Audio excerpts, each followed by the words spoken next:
Je pense que le nouveau gouvernement va quand même essayer de rétablir la paix, étant donné que le président Major Pierre Buyoya était déjà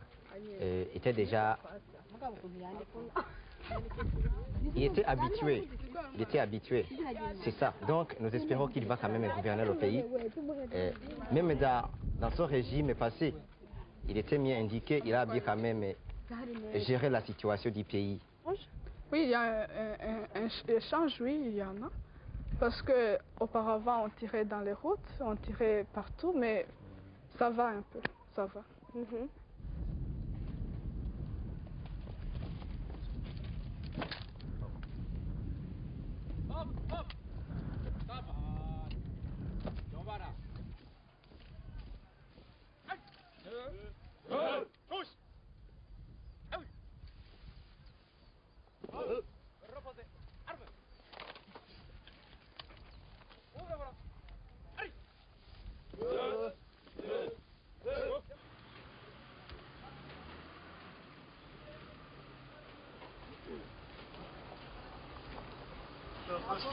Ladies first.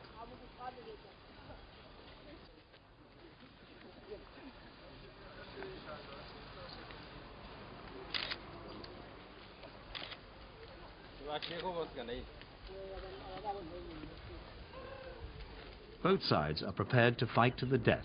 We are not pushing them. We want to kill them if we can. We want to fight them and finish this war. People are tired.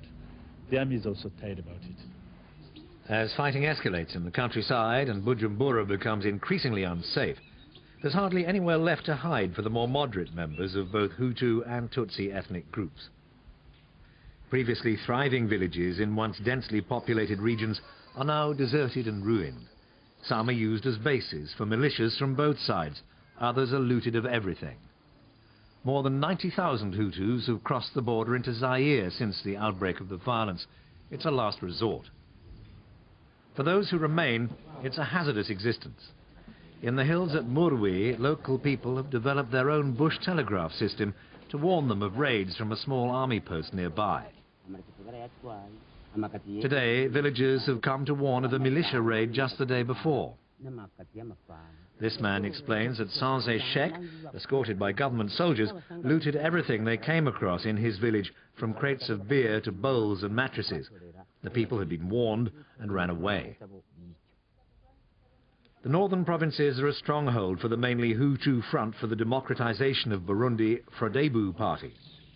This is the political party which won 80% of the vote in the multi-party elections in 1993. Frodebu accuses the army of targeting their officials in this area. If I give the example of the province, more than 24 most senior officials of the Frodebu party have been systematically eliminated. And it's not only in Kayanza. There is Ngozi, where the governor has been killed, and other provinces in which governors have been killed. Administrators are being assassinated. In addition, other Frodebu officials are being assassinated. Off-duty soldiers at play in Bujumbura. While the United Nations is in the process of trying to organize a possible humanitarian mission for Burundi, the Tutsi soldiers clearly won't stand for any kind of international interference here. When they come, if outside forces intervene in Burundi, the next order for barbecued meat will be the intervention force. Yeah, we'll make them into skewered meat. The escalating violence has fueled fears that Burundi could slide into the same genocidal bloodletting as its neighbor Rwanda in 1994. There are worries that the FDD, led by Leonard Nyangoma, is preparing for a guerrilla war. The army is not prepared to even talk to the rebels. No negotiation with Nyangoma. No, under any circumstances. You negotiate when you are weak, when you have lost, and I'm sure that we are going to win.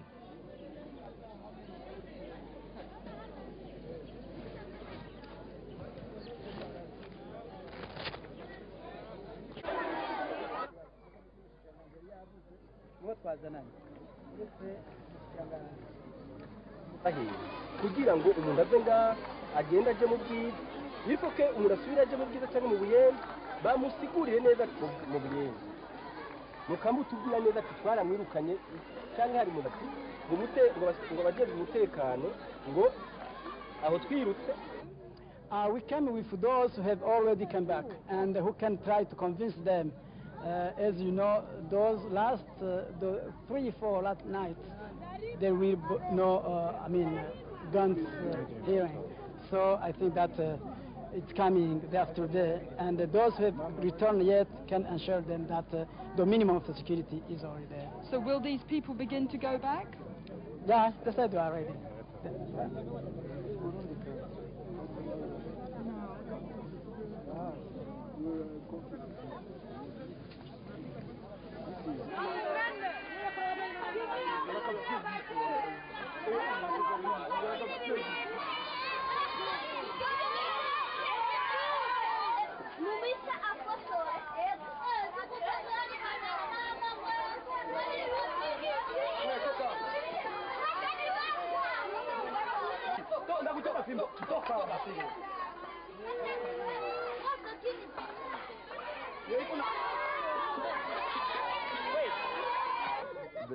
The soldiers killed men,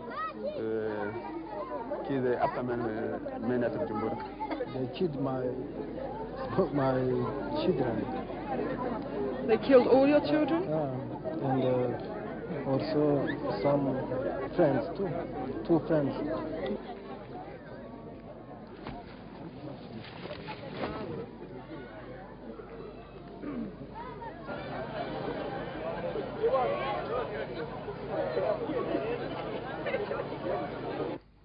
Commencer un génocide, ça part toujours d'une certaine idéologie quelque part. Notre armée n'a pas d'idéologie génocidaire.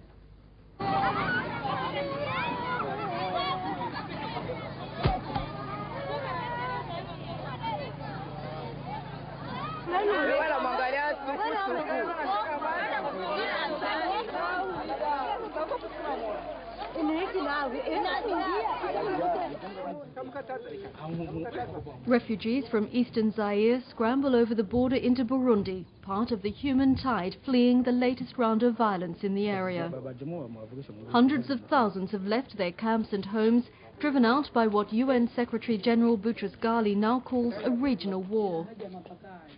This Zairean border area has been abandoned by Zaire's army. Now it's under the control of Zaire's rebel ethnic Tutsis, the Banyamulenge, whose quarrel with government troops has erupted into full-scale war. The Banyamulenge have reportedly captured at least one large Zairean town, Uvira. Now they're said to control large swathes of Zairean territory along the border with Burundi. The Zairean government accuses Burundi of supporting the Banyamulenge. Zaire's willingness to play host to hundreds of thousands of Hutu refugees, traditional enemies of the Tutsi, is part of the underlying problem in the region. The mix of tribal and rival national politics is explosive. Many of these people have been on the move for over 2 years, since the original genocidal clash between Hutus and Tutsis in Rwanda. But with the latest clashes taking place in the Great Lakes area, they show no sign of being closer to a permanent home yet. The sound of a national conflict spreading to envelop a region, with more evidence now that Rwanda is directly involved in the Zairean crisis. The two armies traded cross-border artillery fire. Katyusha rockets fired from a hill near Goma injured 5 Rwandan civilians in the border town of Gisenyi, 4 of them seriously. Again, the roads leading from Zaire saw a growing exodus of refugees. Hutus returning to a country they fled in fear. In circumstances less serious, the impromptu festivities of apparently drunk Zairian militiamen would be comically absurd. But this is a region with nothing to celebrate. Its death toll mounts daily. These bodies were washed up in Burundi on the shores of Lake Tanganyika. Even those who've escaped the bloodshed can't escape the effects of the dwindling supplies of international aid. Refugees who've crossed by land into Burundi have brought with them disease, malnutrition and dehydration. But however tragic an infant's death, there's another that could turn crisis into chaos. Reports out of Switzerland suggest the cancer for which Zairian President Mobutu is being treated there could well prove terminal. Already the regional situation is one that some say demonstrates the impotence of the UN. The General Assembly's president says the UN should mourn not only catastrophes but its own inability to prevent them.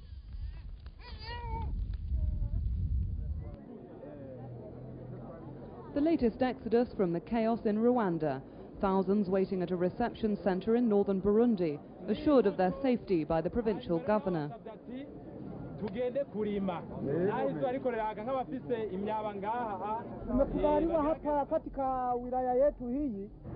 The UN have been inspecting the growing number of camps here, amid fears that this might become the next ethnic flashpoint between Hutus and Tutsis.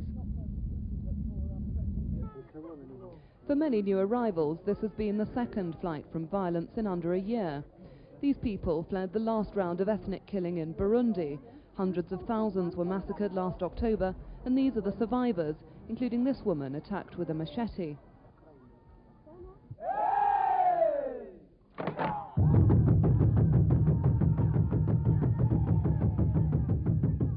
A unity dance in the town of Gitega, central Burundi. But alongside the rhetoric of peace, the government's used a tougher line in Bujumbura, the capital city on Lake Tanganyika. We filmed in the northern suburb of Kamenge, despite the objections of the security forces.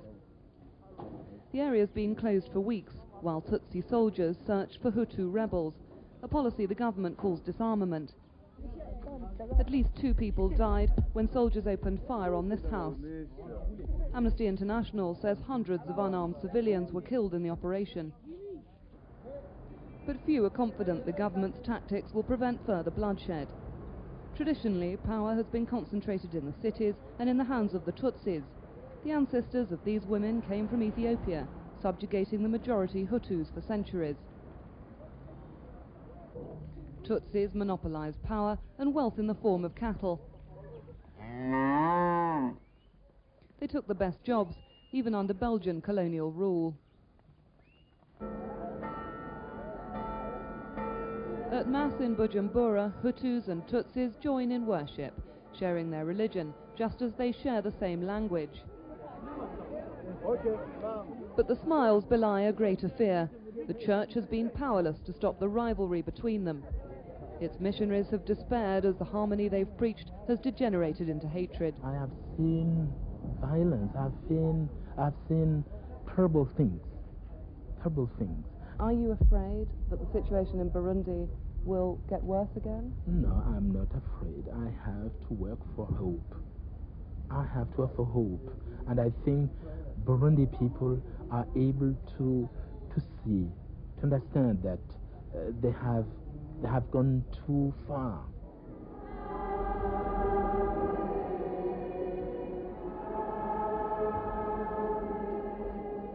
Salvation in this small part of Central Africa can be hard to find. The Burundi have already shown themselves as capable of slaughter as their kinsmen in Rwanda. The conditions now suggest they may well demonstrate the fact again.